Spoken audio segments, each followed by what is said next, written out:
Hi, Jessica Rector here, keynote speaker, #1 best-selling author, and high performance and inner communication expert. We're in the middle of an 8-part video series about how your inner communication is directly impacting certain areas of your life. And this is part 5. Today we are going to talk about how it directly impacts your external communication. I get a lot of calls from organizations who want to bring me in because they're having communication issues. One of the first things I always share with them, before you can get clear on your external communication, you got to get clear on your internal communication. And here's how that works. So you may be about to head into a conversation, whether it's a meeting or a sales call with a client or a family member. You're about to head into a conversation. What's going through your head? Because what happens is we tend to show up the same way in a conversation that we always show up in a conversation. We tend to say the same things, do the same things, react the same way. So what is going through your head before you go into your next conversation?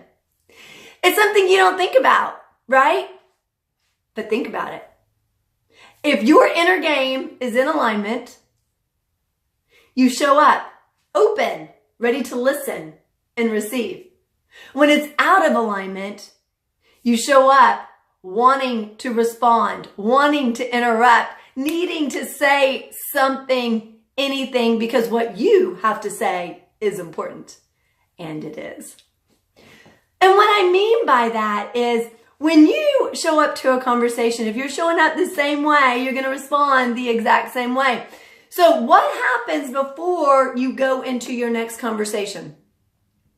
Maybe you just got off another phone with an angry client, or maybe you had a coworker who wasn't very happy coming to you, or a project that the deadline just got shortened, and so now you have twice as much work to do in half the amount of time.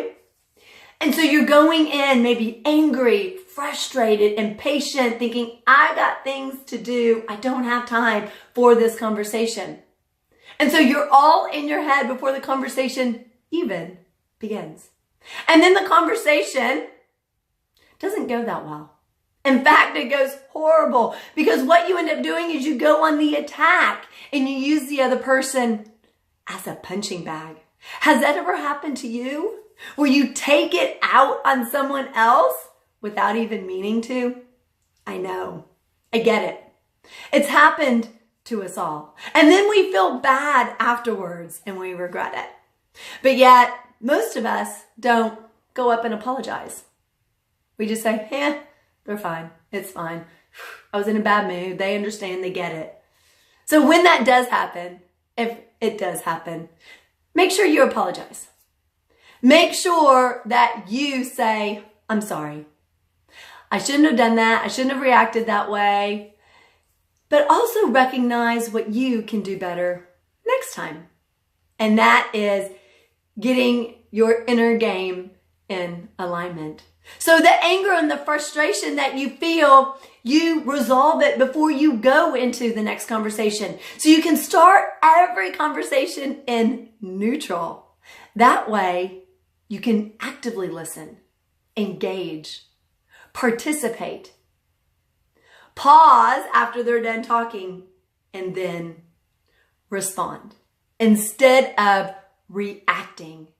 But in order to do those things, you have to be self-aware. You have to be aware that this is your normal response to things. This is how you normally show up in a conversation. And when you get mad, this is the next decision that you normally make. Right? How that anger, that inner communication, that anger affects your decision making, which we talked about in part 1 of the series. Going full circle on that. So before you can have successful external communication, you've got to get clear on that internal communication. How is your internal communication directly affecting how well and effective you communicate with other people? Again, this is your clients. These are team members. This is your family. How is it affecting every conversation you have? Because that is the single most important thing for you to do in every conversation is to start it before it actually begins. By knowing what's going on in your mind that may deter the conversation or hurt the conversation or give you an outcome that you don't really want, all due to your inner communication. So what are you going to do to make sure your next conversation is successful? By getting clear on your inner communication and how it hinders your conversations. So again, one thing you're going to do to get clear on your internal communication before you go into your next conversation. You can find out more about me at jessicarector.com. Until next time, have an amazing day. Bye-bye.